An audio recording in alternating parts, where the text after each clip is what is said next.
नमस्कार, मैं हूं डॉक्टर अजय भांबी और आज हम एक बात करने जा रहे हैं आशा भोसले जी की।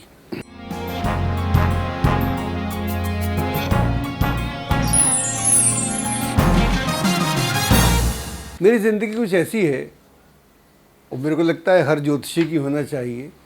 हमको बड़े बड़े लोग आसानी से मिल जाते हैं, ऐसे बड़े लोग जैसे आशा जी हैं या और भी बड़े लोग, कोई बड़ा नेता तो मिलते हैं, बड़े कलाकार, बड़े बहुत जो उनका बड़ा नाम होता है, सम्मान होता है, वो लोग हमको अनायास टकरा जाते हैं। और मेरी ज़िंदगी में मुझे बहुत लोग मिले और इन सब से जब मैं मिलता था तो मेरे को जिज्ञासा रहती है। मैं सोचता हूँ कि यार ये आदमी कल को कुछ भी नहीं था, आज ये इतना बड़ा कैसे हो गया, इसके इतना बड़ा होने में क्या कारण है। इस बात पे मैं बात करूँगा किसी अगली बार। अभी मैं दूसरी बात करता हूँ। मेरी आशा जी से मुलाकात 90 के आसपास हुई, 90 के दशक में हुई।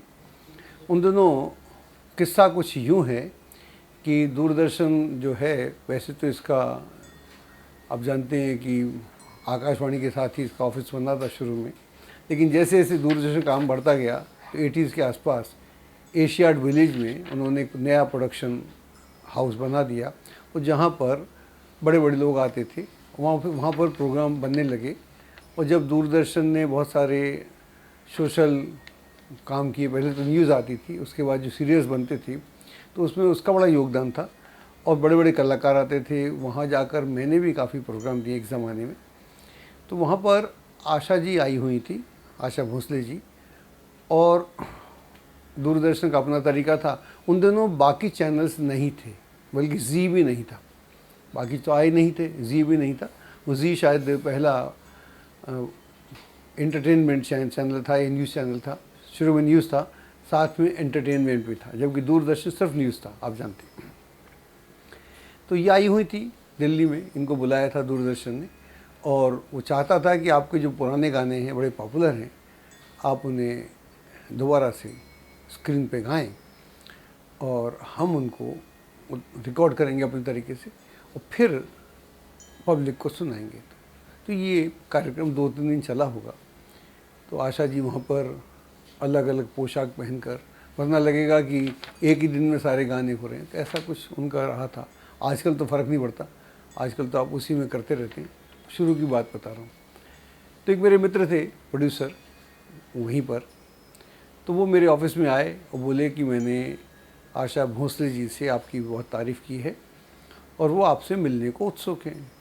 मेरे को अरे वाह, आशा जी तो कोई भी सोचेगा। और मैं बात कर रहा हूँ कितने साल पुरानी, 30-35 साल पुरानी। तो दिल्ली में हम कुछ साल पहले ही आए थे, थोड़े जमे भी थे, लेकिन जम रहे थे कायदे से, सेटल हो रहा था मैं हर तरीके से। तो बड़ा उत्साह रहता है कि ऐसे व्यक्ति से मिलना जिसकी गाने सुन के हम बड़े हुए हों। तो मैं जब मिला तो मैंने उनसे मिला तो उनको उम्मीद थी कि मैं कोई बूढ़ा सा आदमी हूँगा, क्योंकि ज्योतिषी की जो इमेज होती है बूढ़ा है। और तो जो देखा तो वो तो सोच रही होंगी कुछ। इससे पहले वो मुझे कुछ बोलें तो मैंने बोला कि जी आज मैं बड़ा प्रसन्न हूँ और आपसे मिलकर मैं एक बात कहना चाहता हूँ। आपकी आवाज़ के साथ ये आज़ाद देश बड़ा हुआ है, जवान हुआ है, और मैं भी इसी देश का एक नागरिक हूँ। और आपके गाने और आप लता जी के गाने सुन कर हम बड़े हुए हैं। जब भी कभी हमारी गर्लफ्रेंड हमसे रूठ जाती थी तो हम आपके कोई गाना गा के उसे अपने पक्ष में कर लेते थे, और कभी मिल जाती थी तब भी आपके गाने गाते थे। कोई दुख होता तब आपके गाने गाते, सुख होता तब आपके गाने गाते, रात में सोते हुए भी आपके गाने दिमाग में रहते थे, सुबह उठते वही गाना गाते रहते। वैसे सुन के मेरे को बोली अरे कमाल हो गया, इस तरह का तो मैंने सुना नहीं। हम तो रोज़ ही तारीफ़ सुनते रहते हैं। तारीफ़ सुनते सुनते तो एक तरह से हम बिल्कुल आघात से गए हैं, लेकिन आपने जो बोला तो कमाल कर दिया। और फिर वो प्रोड्यूसर की तरफ मुखातिब होकर बोली, मैं समझी थी कि ये तो कोई बूढ़ा सा ज्योतिषी होगा, ये तो बिल्कुल यंग है, इनको फिल्मों में ट्राई क्यों नहीं किया इन्होंने। मैं समझा मजाक कर रही हैं, खैर वो सीरियस नहीं था मामला। तो एनीवे तो सारी बातें हुई। तो बोली ऐसा सुना नहीं मैंने कभी, तो एनीवे उसके बाद क्या हुआ, कुछ दिन बाद दूर वहाँ शायद जी खुला या कुछ हुआ था, कोई बहुत बड़ा कार्यक्रम था। तो उस कार्यक्रम में आशा जी ने यही बात बोली कि आप सब लोग हमारे गाने सुन के बड़े हुए होंगे, जवान हुए होंगे, और आपने हमारे गाने विभिन्न विभिन्न सिचुएशन में गाए होंगे। तो इस तरह से ऐसा कुछ परिचय हुआ, ऐसा बोला। और आज उसके बाद आप जानते हैं पूरे देश में बोला जाता है कि आपके साथ ही हम बड़े हुए, हम तो आपको बचपन से पढ़ते हैं, हम तो आपको देखते हैं। तब ये नेशनल डायलॉग है, तो ये इसको नेशनल बनाने में मेरा तो कोई योगदान नहीं है, लेकिन आशा जी ने इसे नेशनल डायलॉग बना दिया। तो बड़े लोगों की बड़ी बातें। तो हम बात करते हैं उनकी कुंडली की। अच्छा, मैं इसके बारे में, उनके बारे में क्या बोलूं। मैंने एक आर्टिकल लिखा था, मैं इसमें दिखाता भी हूँ आपको, ये शायद 90s में लिखा था मैंने। और उस आर्टिकल में मैंने बोला था कि इनको दादा साहब फाल्के अवार्ड मिलेगा, वो इनको मिला। इसके अलावा इनको पद्म श्री और पद्म विभूषण सारे अवार्ड मिल चुके हैं। देश विदेश में गाती रहती हैं, 12,000 से ज़्यादा इनके गाने हैं, और हर भाषा में इन्होंने गाया है, पता नहीं कितनी भाषाओं में गाया है। इंग्लिश में भी गाती हैं, और इनकी जो पॉप म्यूज़िक है वो भी अपने आप में कमाल है। और लता मंगेशकर जी के होने के बाद भी इनकी एक अपनी शख्सियत है, और वो शख्सियत बनाना बहुत बड़ा काम है। तो अगर उस सब में इतना माहौल भी हो और आप इतने बड़े हो जाएं, आशा जी अपने कारण जानी जाती हैं। लता जी की बहन है इसलिए कोई नहीं जानता, ये बहुत अच्छा गायन करती हैं, उनका व्यक्तित्व तो बहुत अच्छा है। और मेरे घर में एक और बात बता दूं, उन दिनों तो वो उस तरह के फ़ोन होते थे लैंडलाइन, इनका कोई फ़ोन आता था कि मैं आशा बोल रही हूँ, तो जो भी सुनता था, अरे आशा जी का फ़ोन है, आवाज़ भी इतनी मधुर थी, सब याद है मेरे को। एनीवे, अब हम बात करते हैं कुंडली की।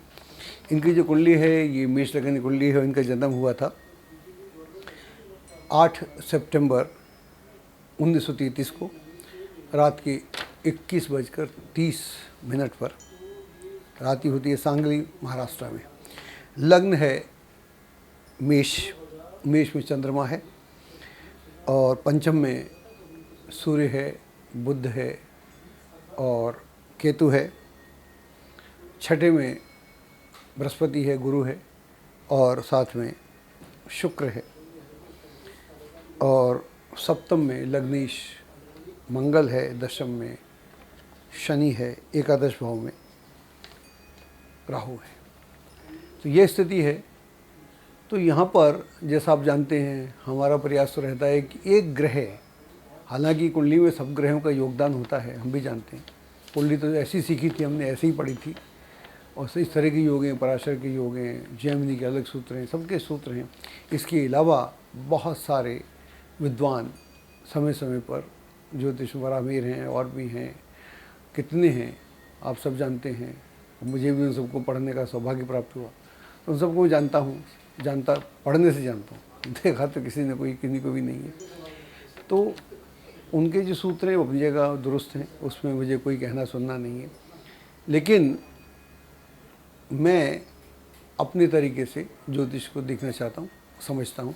मेरा ऐसा मानना है कि एक ग्रह होता है, एक ग्रह जिसके आसपास आपका ब्रह्मांड घूमता है या आपका सौरमंडल घूमता है। आकाश में तो सूर्य के आसपास सारे ग्रह घूमते हैं, या आपकी ज़िंदगी में एक ग्रह होता है। वो ग्रह कौन सा है? इसलिए मैं बोलता हूँ कि एक ग्रह ही बहुत है। वही अगर ठीक हो तो सारी कुंडली उसके अनुसार घूमती है। ये टेक्निक थोड़ी डिफरेंट है, नई भी है, और अब तो देश विदेश में सराही भी जाती है। तो इसकी बात करते हैं। तो जब हम बात करते हैं, ये जो है मेष लग्न है, मेष लग्न में चंद्रमा है और सप्तम में मंगल है। तो ये अपने आप में योग है। जो लोग ज्योतिष समझते हैं योग है, इसमें कोई दिक्कत वाली बात ही नहीं है। ऐसे लोग महान होते हैं, लेकिन और तो मामला ऐसा नहीं है। तो ये कुंडली में अच्छा है। लेकिन यहाँ पर चंद्रमा जो है, चंद्रमा को मंगल दिखता है, और उनका दृष्टि संयोग भी है। तो मंगल जो है चंद्रमा को जब देखेगा, तो चूँकि दोनों मित्र हैं, और लग्न भी मित्र है, आपस में मित्र हैं, इसका मतलब ये हुआ, लग्न मित्र से मेरा मतलब ये है कि चंद्रमा चतुर्थ का स्वामी है और मंगल लग्न का स्वामी है। तो नैसर्गिक मित्रता भी है, और लग्न की मित्रता भी नैसर्गिक है, और कुंडली में मित्रता भी नैसर्गिक है। मान लीजिए आपका लग्न वृष हो, तो चंद्रमा मंगल की मित्रता तो है, लेकिन लग्न की मित्रता नहीं है, तो बात नहीं बनेगी। तो यहाँ पर लग्न की मित्रता है, तो ये बहुत इम्पॉर्टेंट है।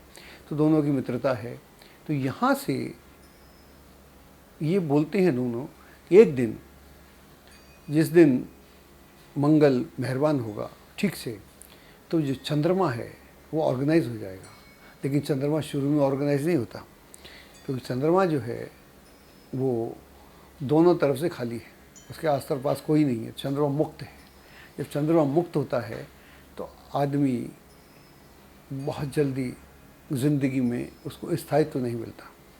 मंगल का दिखना अलग बात है, लेकिन चंद्रमा के दोनों तरफ ग्रह नहीं है। दोनों तरफ ग्रह ना होने से तो एक ऐसा फोर्स होता है जो कहीं भी चल जाए, इधर जाओ उधर जाओ, ऊपर जाओ नीचे जाओ, तो दिशा नहीं होती। दिशा मंगल देता नहीं है। चंद्रमा को, जहाँ चंद्रमा को भटकना है वो भटकने को छोड़ता है।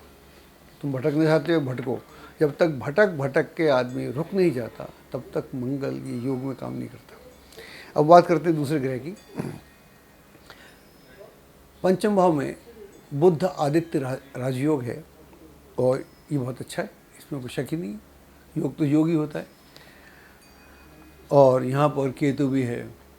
तो इसका मतलब ये हुआ कि राजयोग है, पंचम भाव में है। पंचम भाव में होने का मतलब ये है कि आप में बुद्धि तो है, योग्यता भी विशेष है, लेकिन उस योग्यता को, उस बुद्धि को तराशने वाला भी चाहिए। जब तक तराशने वाला नहीं है तो बुद्धि, ये जो आपका इंटेलिजेंस है, वो उसका जो है स्फुरण नहीं होता। वो बीज तो होता है, उसका प्लांटेशन नहीं होता, या बीज आगे बढ़ता नहीं, बीज डॉर्मेंट रहता है। तो ऐसी भी ज़िंदगी इनकी रही, उसकी भी बात करेंगे बीच बीच में।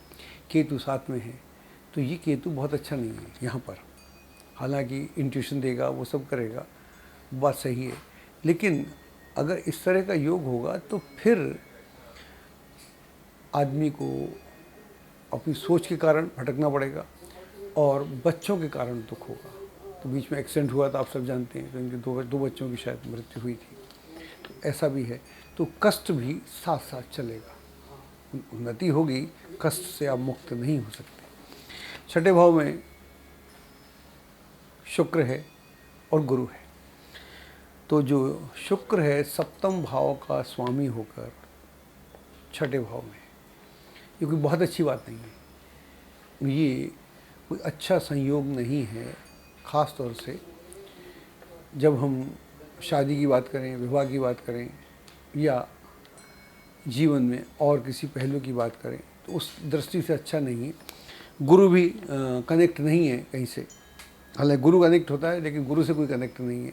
एक हमारी और थ्योरी है, अगर गुरु से कोई कनेक्ट ना हो रहा हो तो गुरु अपना प्रभाव तो देता है अच्छा, लेकिन और अपना प्रभाव बढ़ाने में सक्षम नहीं होते।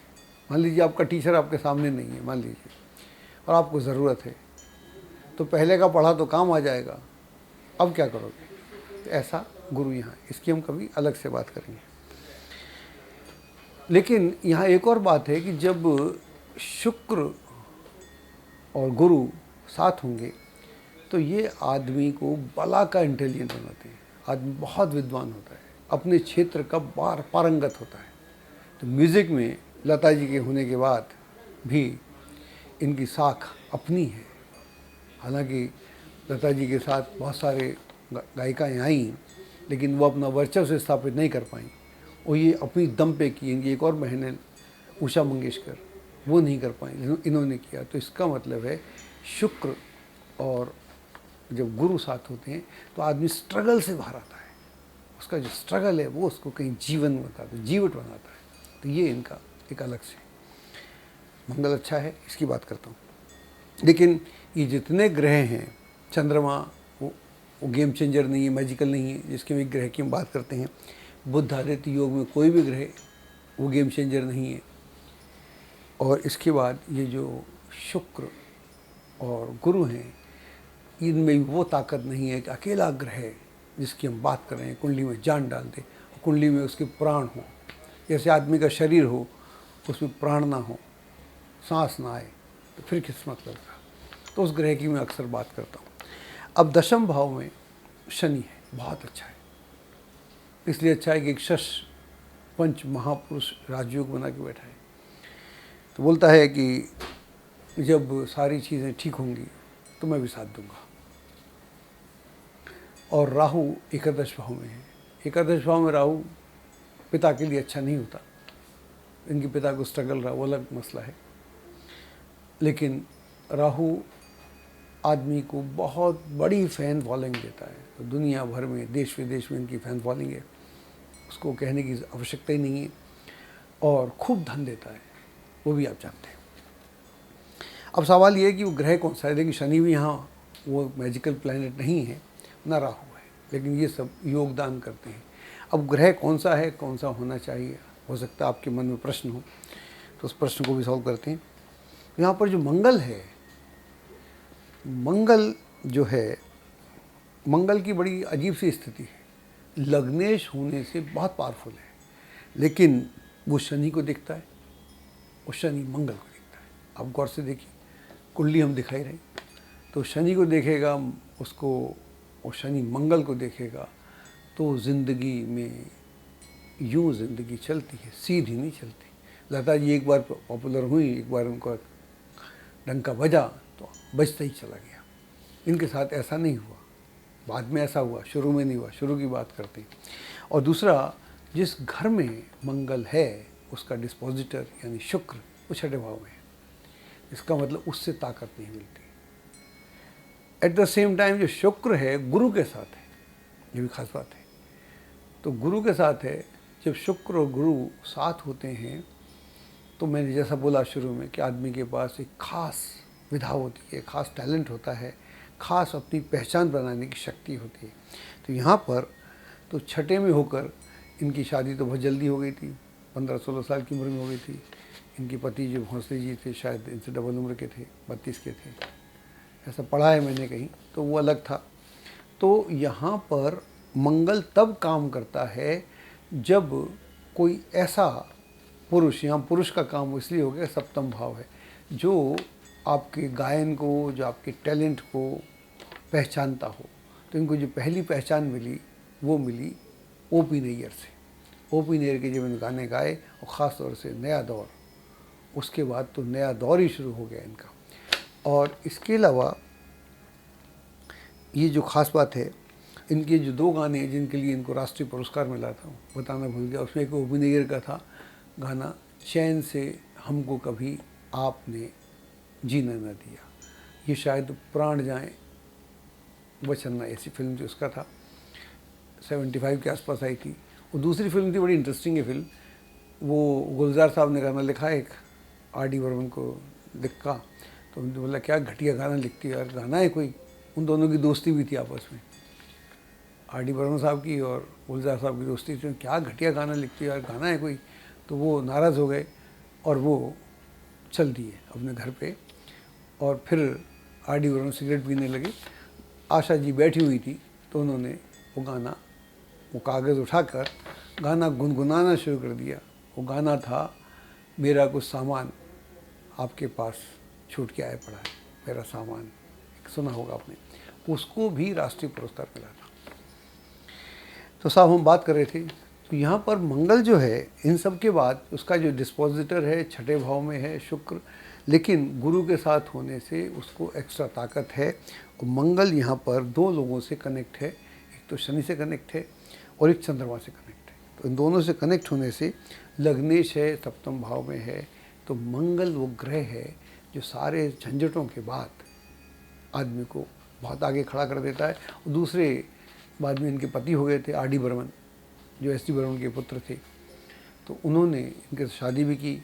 और दूसरे वो थे जिन्होंने प्रमोट किया। और ऐसा कोई म्यूज़िक डायरेक्टर नहीं है जिसके साथ इन्होंने गाना ना गाया हो और वो गाना पॉपुलर ना हुआ हो। तो हमारी शुभकामनाएं हैं। इनका वर्तमान इतना अच्छा है, अब भविष्य की चिंता कौन करे। भविष्य की चिंता तब होती है जब वर्तमान बिगड़ जाए। जिन लोगों का वर्तमान बहुत अच्छा है, उनके भविष्य की बात हमको भी नहीं करनी चाहिए। जिसका वर्तमान अच्छा है, तो ये तो वर्तमान के लोग हैं, ये पास्ट के लोग नहीं हैं, ये फ्यूचर के लोग नहीं हैं, ये तो वर्तमान है। 100 साल बाद भी इनका वर्तमान जिंदा रहेगा। ऐसे व्यक्ति का भविष्य मैं नहीं बता सकता। बहुत बहुत धन्यवाद। एस्ट्रोलॉजी की सटीक जानकारी के लिए विश्वविख्यात एस्ट्रोलॉजर अजय भांबी के YouTube चैनल ABC चैनल को सब्सक्राइब, लाइक और शेयर करें। लेटेस्ट अपडेट के लिए बेल के बटन पर जरूर क्लिक करें।